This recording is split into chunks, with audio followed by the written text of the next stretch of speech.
What up? On my way to Stress Factory in New Brunswick, New Jersey. Doing a show, Sessions and Confessions tonight. So I was just listening to these videos. I didn't study earlier today, but I got a chance to listen to some of these videos. And we were talking about, or the discussion was physical security. And physical security is an important part of the test. There's some test questions that I've taken, that I've gotten wrong, and I'm up to 51%, by the way. So my overall readiness score has gone up from like 45% to 51%, which is good. I'm getting a little bit more confident, as I've discussed in previous videos. A lot of people are encouraging me. They're like, nah, you got this. And I don't really like that, man. I don't like that shit. Don't be hyping me up, yo. Just cause you smart, don't bestow that bullshit on me, man. I'm not confident at all, bro. Although I think I mentioned this before, but I took a Wiley exam, like from the book. If you get the official study guide and you sign up, there's test questions or assessments or practice tests that you can take. And I took one assessment with it. It's free if you cop the book, or if somebody bought the book for you. You just use the serial number in the book. It's either in the front of the book or the back of the book. You just use the serial number. And I also know that it works with the, I believe, 8th edition or 9th edition. You can get the test questions still. Because I believe I have an older edition. I don't know if it's the 8th or the 9th, and they might be up to 10th. But the official study guide from ISC Squared, if you have that book. I got the book because it was a part of the boot camp that I took way back in the day when I first got into security.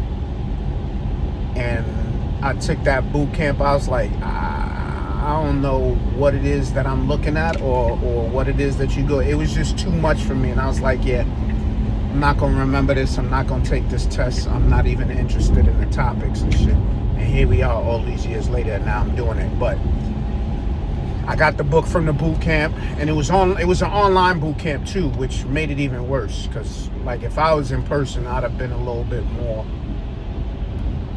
I guess I'm used to it now, like doing online videos. But back then, I was like, yeah, I'm not really going to do this. I think I might have been during the pandemic too. I think that I took that. I'm pretty sure it was during the pandemic. Anyway, I did that and got the book, the official study guide, so I was able to use the serial number from that book, and it's an older edition, obviously. And I got the assessment or the practice test from Wiley. So if you have an old book, try it out, see if you can get the test questions, some practice test questions to help you study for the exam. Anyway, so we were just talking about physical security. I went into a tangent. I forgot completely what I was talking about, but physical security and physical security is crazy important, because you could do all the things with like locking down passwords and doing this and encrypting things, but if your physical security is lacking,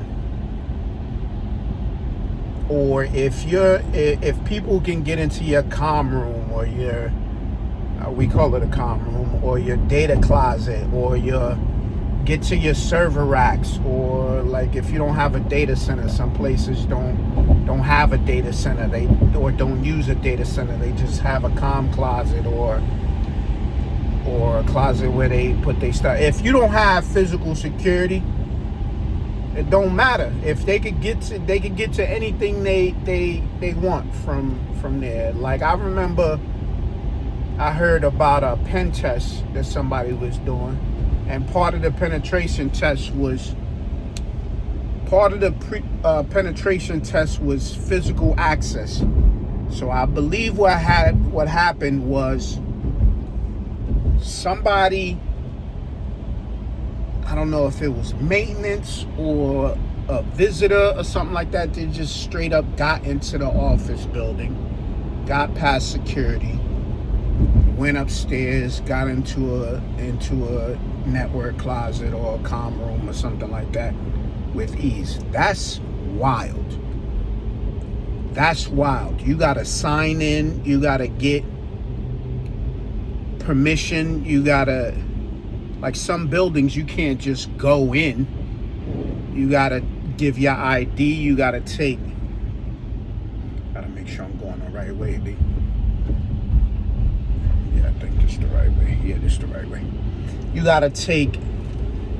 gotta give your ID. You gotta have permission from someone in the company to make sure that you can get in. There's so many. I don't know how that happened, but anyway, that's what happened. So if you lack in physical security, it don't really matter how much encrypting or how many passwords you gotta. Bro, what are you talking about? I'm good. How many passwords you gotta? Go ahead, dog. How many passwords you got on your stuff? You don't have that physical access blocked off, you finish. So anyway, you stand left here, yeah. So it talks about balance and fence and lighting, and the light should be 8 feet high, like a candle. I don't know exactly what the candle thing is for. Some of this shit don't even make sense. But yeah, and if you have fence, there's physical security, right? Which is what I'm talking about right now. And there's dogs, watchdogs, guards, in fences. The fence should be 8 feet high with barbed wire that deters people from accessing your building. Like, I don't know if you ever been to a data center, but the data center is so non-descript. Like, you won't know what's in there. Like, they don't advertise that it's a data center. They just it's just a building with a fence, and it's gated. Am I staying right here? What's going on, bro? Yeah, I think I am. It's probably not the best idea. I kind of know where I'm going, but I'll come here like every other month. We do sessions and confessions here, but still, this is still kind of wild. Anyway, so what the fuck was I saying?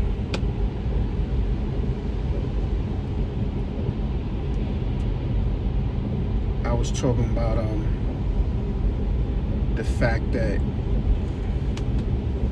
I was talking about physical security and fences and data centers. Oh yeah, the data centers is mad nondescript. Like, you don't even know. There's no description. There's just a building, and sometimes it'd be in the middle of nowhere, and it's got a gate. When you pull up to the gate just don't open. You gotta announce yourself. You gotta push the button, announce yourself. You gotta have a code. Then once you get in, it's like all the data centers that I've been to remind me of the stores that I used to go to in Baltimore back in the 90s. It's just, you want M&Ms, you gotta talk to the person behind the plexiglass. Everything is, okay. Everything is behind the plexiglass. So you gotta present your ID. You gotta already be requested or logged in or signed in. Like somebody has to say, all right, Lee is gonna show up at this time for this particular company. So you already have to be in their books, and they're gonna identify you by checking your ID. And then you gotta sign up for a personal ID so you can get through the data center. Each door you go to, you need the ID, you need the fingerprint, you need the badging, which is multi-factor authentication. It's something you have, which is your ID that you're given once you get there, once you sign in. And the guard up front says this ID has been issued to this person, right? And then, so you got the ID, you badge in, and then you use your fingerprint or your eye. That's something that you are, right? That's your biometric identification. And then there's a Mantrap, which only one person can go through at a time. You can't trail anybody. So if you trying to, even if you gotta go through a bathroom, like you can't, I forget what it's called. There's a term for this. I don't know if it's trailing. But even you can't even borrow somebody's ID. That's the other thing, is you got to use the ID that you were given, bro. So the data centers are the most physically secure place that I've been to. Damn, I don't remember going this way. This is wild. That's the problem, is that should take you a different way every time. I don't even remember coming up this block. Oh, that's where State Joint is. I just saw somebody doing a theater show, and I was like, where's State Theater? It's right there in New Brunswick. I didn't even know that. That's crazy. Anyway, so I wasn't jealous or anything like that. But anyway, yeah, so the most physically, so a Mantrap is in this specific data center that I used to go to, that I haven't been to in a minute. You go in, you badge in to go into the Mantrap. You gotta wait for the door to close behind you, and then you open the next door, and then you gotta wait, and nobody can trail you, nobody can go in behind you. You just gotta wait.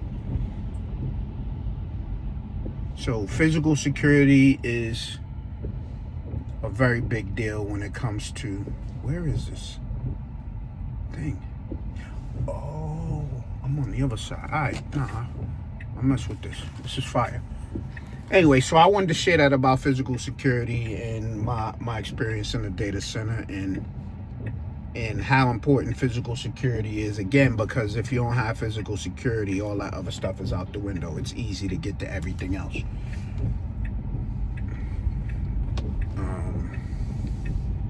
Yeah, that's all I wanted to share. I appreciate you, man, following me on this journey. And I'm gonna get prepared to do this show, Sessions and Confessions, that we do every month. Tonight we at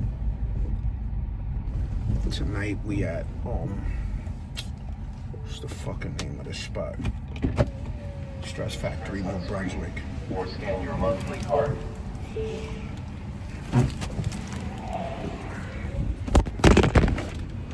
Welcome. Please proceed into the line. Yeah. So that's what happens, man. Get your physical security game up, bro. Learn how to do physical security. Learn how to explain physical security. Like when I come here, I just park all the way at the top. I ain't even trying to park closer. I'll walk down the stairs. It don't even matter. Oh, but nah, this is cool. This is good right here. Parking in actually 48 hours. Oh, nah, this is lit. 30-minute parking. Nope.